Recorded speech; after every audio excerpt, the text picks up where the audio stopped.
Our next speaker is a man of great vision and ambition for the country. I would like to introduce and welcome the Minister of Housing and Urban Development and Transport, the Honourable Phil Twyford.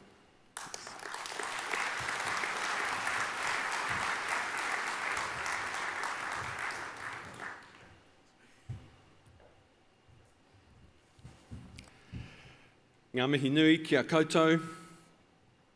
Thank you, Carl, for that introduction. I want to acknowledge Graham Stewart, the UK Minister for Infrastructure, who's here. Welcome to the country, Graham. And acknowledge Infrastructure New Zealand, in particular Pat Brockie, the Chair of Infrastructure New Zealand. Thank you for your leadership, Pat. And of course, the tireless and prolific Stephen Selwood. And I really have to pay tribute to what I regard as the kind of policy entrepreneurship that has been demonstrated by Infrastructure New Zealand in really pushing the debate along over the last few years about infrastructure, how we do it, how important it is, and really providing, I think, a really constructive and engaging dialogue with policymakers, both politicians and across the system. I want to talk this morning about the government's plan for creating thriving, resilient urban communities that are built around quality housing choices for everyone, cracking the problem of housing affordability, multimodal integrated transport infrastructure, and infrastructure which supports livability and sustainability for everyone. Well-functioning cities are important for a stronger, more diverse and inclusive and productive economy. But we have some real challenges ahead of us. This is the third winter of the worst homelessness in living memory. This city that we're in right now is losing $1.3 billion in lost productivity every year because of the gridlock on the roads. Home ownership rates are now the lowest they've been in more than 60 years. The GDP of our country's biggest city is way below what it should be for a country that occupies such a dominant role, population-wise, and in terms of economic activity for a country this size. And our housing stock, residential housing, is now worth more than $1 trillion. It occupies a bigger share of our national economy than is the case in the UK, the US or Australia. A vast amount of our country's national wealth is being sucked into buying and selling houses to each other, instead of developing businesses that create jobs and exports and prosperity. We need to lift our sights. We have to be more ambitious about growth. We have to harness new sources of investment and be willing to do things differently. Now, the way through this in terms of urban development and urban infrastructure is integrated development at a pace and a scale that we haven't seen in this country for a very long time. For instance, we are now ramping up a program of investment using the government's balance sheet to stimulate the building of modest, affordable starter homes that the market itself has failed spectacularly to deliver. Our Kiwi Build program will house a new generation of young Kiwi families in modest starter homes, giving them the opportunity that their parents and grandparents took for granted. We have a transformative system-wide reform agenda of housing and urban development and transport. We're establishing an urban development authority, a central government agency tooled up to drive large-scale urban development projects. We're undertaking major system reform through an urban growth agenda that includes new approaches to financing infrastructure, freeing up the planning system to allow our cities to make room for growth, and more ambitious spatial planning between central and local government to deliver the growth that we want. It also includes transport pricing and a commitment to look at the major pieces of legislation that govern land use and urban growth to make sure that they are fit for purpose. We're modernising the tenancy laws to make life better for renters. More than a third of Kiwis these days are renters. 45% of all kids grow up in a house that's rented, and yet our laws are archaic. The average tenancy is less than 12 months. So we're going to do something about that. We're building more public housing because we know that even a well-functioning private rental market will struggle to deliver the quality and affordability of housing that many people need. We've delivered a new government policy statement on transport that charts a new course for transport infrastructure. We recently delivered a 10-year, $28 billion fully funded transport plan in conjunction with Auckland Council, a true partnership between central and local government. Gone are the days of nickel and diming and white-anting each other between Auckland and Wellington. We've delivered a 10-year plan fully funded, co-funded and co-governed by central and local government. We're establishing a new Ministry of Housing and Urban Development, bringing together the disparate capability in the public sector into one ministry that will have an end-to-end grip on the whole housing market, understanding that it's a market, a complex system that needs intervention all the way from tackling homelessness right through to promoting home ownership. We have a raft of improvements underway to tackle the low productivity in the building and construction industry. We're doing an inquiry into local government funding and financing that will be carried out by the Productivity Commission. We're reviewing the three waters, the way that water infrastructure is owned, governed, financed and funded and delivered right across the country. We're taking a whole new look at the way that we treat rail within our transport system. It should be part of the backbone of a 21st century transport system. And yet the legacy system that we've inherited doesn't even treat it as part of the land transport system. So we're going to bring it into the tent and work out how we can deliver a fully mode-neutral freight transport system that gets the best out of coastal shipping, rail, roads, and all the other bits that connect the system up. I want to focus the rest of my comments on four key areas: the Urban Development Authority, the Urban Growth Agenda, Transport Strategy, and Kiwi Build. In the coming weeks, I hope that we'll be in a position to release comprehensive plans for the Urban Development Authority. It's designed to crack one of the problems that we've got, and that is our relative inability to date to undertake large-scale, second-generation urban growth. Most of our towns and cities still operate under a 1950s development model of incremental expansion, one street and one subdivision at a time. Well, our larger centres, particularly Auckland, simply can't go on like that.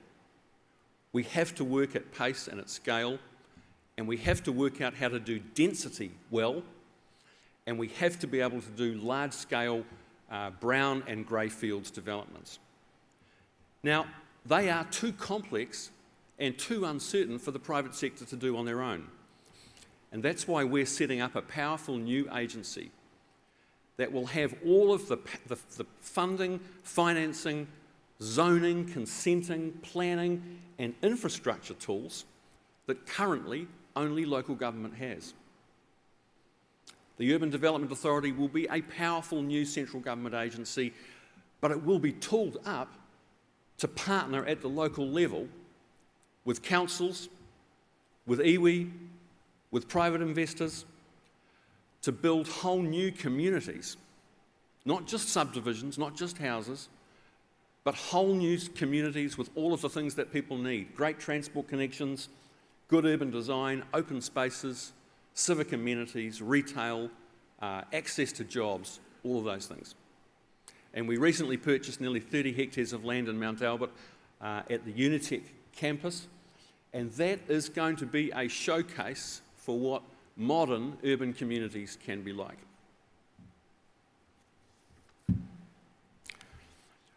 The urban growth agenda. This is based on a recognition that unless we can get the market delivering better outcomes on its own, then we will never ever crack the housing crisis. In decades to come, we'll still be trying to tax speculators more, build more public housing, and do all of those things that Labor governments are willing to do. We will use all the levers available to us to address unmet social need and try to get the market working better. And we're not shy about that. But we have to recognise that housing is a market. And one of the great flaws of housing policy for the last few decades is that successive governments have acted as if we can solve the housing crisis or solve housing problems simply through social provision. Of course it's important to build more public housing. Of course it's important to seriously try and end homelessness. But 3 decades ago, governments got out of the business of trying to stimulate the building of new affordable homes for first home buyers. And they naively thought they were withdrawing the state so that the market could get on and do what it does best. And the result? The taxpayer is now spending $2 billion a year subsidising rents. How's that for non-intervention? That is a sign of a failing economy and a failing market. We think there are 4 big embedded problems, drivers of the dysfunction that we see in the current in urban land markets and in housing. One of them is a tax system that tells young New Zealanders that the only way to get rich is by selling real estate. That's wrong. We will never become wealthy as a nation by selling houses to each other. So we have a whole program of reform underway to change the tax settings away from real estate speculation towards the productive economy. Secondly, lack of available finance for the infrastructure that you need for urban growth is the number one roadblock that stops our cities growing. And when you stop cities growing, one thing happens. Urban land and housing prices go up. And this city is a textbook study in how that happens. So we're doing a lot of work now on how we can put in place new financing approaches. And I want to acknowledge the work of of Infrastructure New Zealand and the recent study tour. A whole lot of people, policymakers and people from the private sector, visited the United States and looked at financing systems there, funding and financing of urban infrastructure. The report that was produced as a result of that trip brilliantly makes the case for reform and is very much in sync with the approach that our government's taking. We want to create a system where long-term debt finance can be made available for urban infrastructure to commercial developers who are willing to take the commercial risk on a development. It's going to have to sit on a balance sheet that's not core Crown, it's not councils. And critically, that debt has to be serviced from revenue streams that come from the communities who benefit from those developments. Those are the essential components of many of the systems that we see in the United States. We think that there will be huge benefits to New Zealand if we can put in place a system that will work here in that way. It will turn on the tap for new finance for urban infrastructure, Instead of developers and councils coming cap in hand to the government of the day, asking politicians and bureaucrats to write a cheque every 6 months for projects, we can have a system that is much more responsive to demand. And of absolute importance is that the costs of that infrastructure must land in the developments that benefit from it. Otherwise, the ratepayer and the taxpayer are subsidising developments in places where it may be otherwise uneconomic to take place. The second part of the urban growth agenda is to free up the planning system, and I'm thrilled to see Solly Angel on the program this morning, who's going to, later on, will be talking about the need for our cities to make room for growth. We need to allow our cities to grow up and out. And unless we do that, and unless we allow them to respond to demand, we'll never bring down the price of urban land.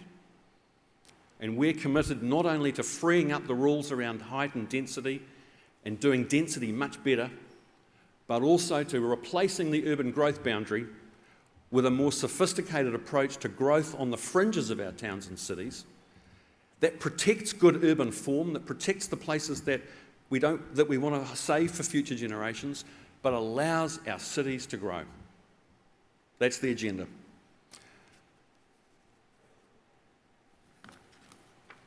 I want to briefly finish on transport and say that we recognise transport as the most powerful driver of urban form.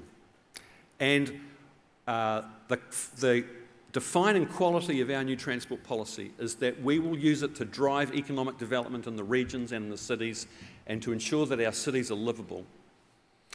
And within the transport plan that we announced for Auckland, that $28 billion over 10 years, we've prioritised the rollout of a modern rapid transit network.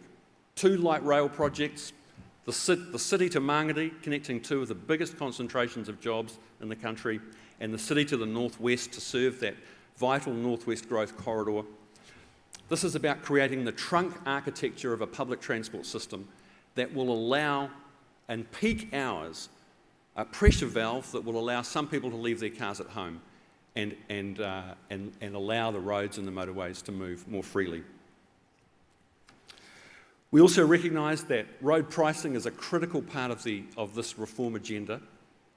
It will allow us not only the powerful opportunity to have demand management through variable pricing, it's also potentially a revenue generator for investment in transport infrastructure. And importantly, transport pricing, if we can pull it off, it will allow us to internalise the costs of dispersed development. At the moment, every time we build a rail line or a motorway, there's a huge masked subsidy for dispersed development, which in turn undercuts the market for intensification. So I hope you'll see that there's a big reform agenda here. We recognise that getting our cities to work better is of the utmost importance to building a more productive and sustainable and inclusive economy. We don't need to reinvent the wheel. These ideas are all out there, they're here, they are around the world, we can tap into best practice. What we need is the political will and the courage to drive through an ambitious and broad-based reform agenda. Thank you.